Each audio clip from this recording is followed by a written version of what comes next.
Alright, before we begin, let me answer a few nagging questions you probably have. 1. What even is a ripple carry-adder? A ripple carry-adder is a logic circuit that adds two binary numbers. 2. Why did I build one in FL Studio? Adderall. 3. How do addition circuits work? Logic gates. And that's our first set of questions out of the way. So to start with, let me explain logic gates to the uninformed.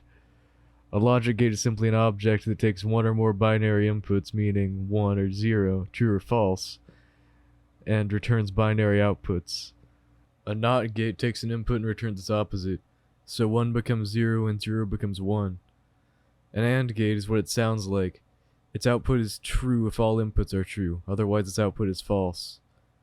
An OR gate simply outputs true if one or more of its inputs are true. An XOR, or exclusive OR, outputs true if either of its inputs are true, and false if both are either false or true. For XOR gates with multiple inputs, it'll output true if an odd number of its inputs are true. With these basic logic gates, we can build to create more complex circuits, such as the humble half-adder. The half-adder is made up of two gates, an AND gate and an XOR gate. The XOR gate is responsible for computing sum, and the AND gate is responsible for the carry signal. With two half-adders and an AND gate chained together like so, one can construct a full adder. The full adder takes three inputs, A, B, and carry, and has two outputs, sum and carry. Sum is the value of the full adder's corresponding digit, and each full adder corresponds to a digit. If we chain 8 of these together, we can form an 8-bit ripple carry adder, like so, by plugging the carry ins into the carry outs. It's called a ripple carry adder because the carry signal ripples down the circuit. So now that that's out of the way, how did I go about implementing one in FL Studio? It's quite simple. Patcher. Patcher is a stock plugin within FL Studio that allows one to patch multiple VST plugins together. In this case, we will only be using stock plugins that come pre-installed with FL Studio. So to start with, I formed our most basic gate, the easiest gate to construct in FL Studio, an OR gate, using Fruity Limiter. I used the limiter to take multiple audio inputs while capping the signal at 1. We wouldn't want this signal to go over 1 because we're dealing with binary. We only want 1s and 0s here. 2s are not welcome. I use a synth, in this case Citrus, to generate a pure tone, using the volume of that tone as a signal. Now on to our next gate, the AND gate. One input is sent through a plugin called Fruity Balance that essentially acts as a volume knob. And the other is sent through Fruity Peak Controller, which takes audio as an input and outputs a control signal that can be used to modulate other plugins. In this case, we're connecting it to the volume parameter of Fruity Balance, turning Fruity Balance into what is essentially a valve. Due to the setup we've got here, input 1 must be true to send a signal through our valve, Fruity Balance, and input 2 must be true to open the valve. This forms an AND gate. Now, onto our NOT gate.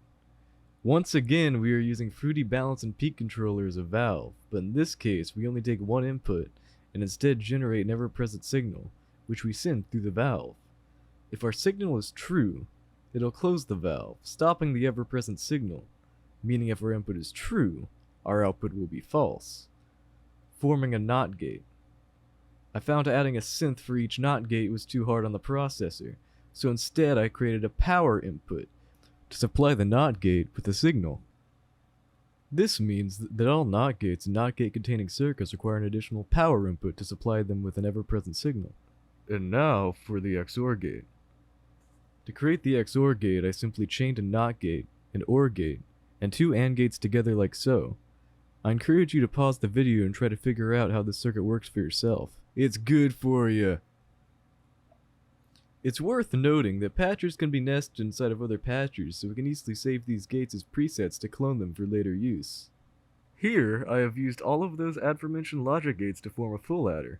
It may look a little familiar given the past demonstration in logic.ly, which is the program I used previously to demonstrate logic gates. Chain 8 of these bad boys together, and now we have our 8-bit addition circuit. Now for a demonstration. Alright, so here we are. I'm just going to show you how this works, how binary works, how to add two numbers. Basically, to compute like the value of a binary number, you just add all these numbers up below. Like if they're 1, then you add them to the sum. That's basically how it works. And then from this, you can create any number between 0 and 255. We're just going to add 44 and 60.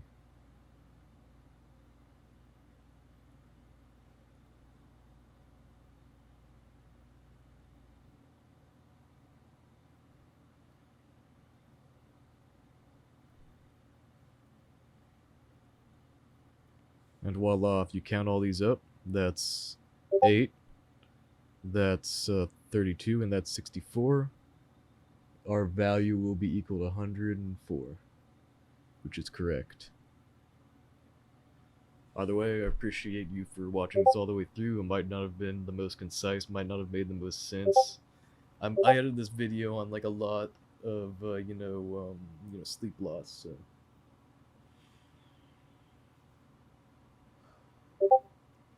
I'm not sure how high quality it's gonna be, but I'm glad I made it. And I'm glad you stuck around. Until next time.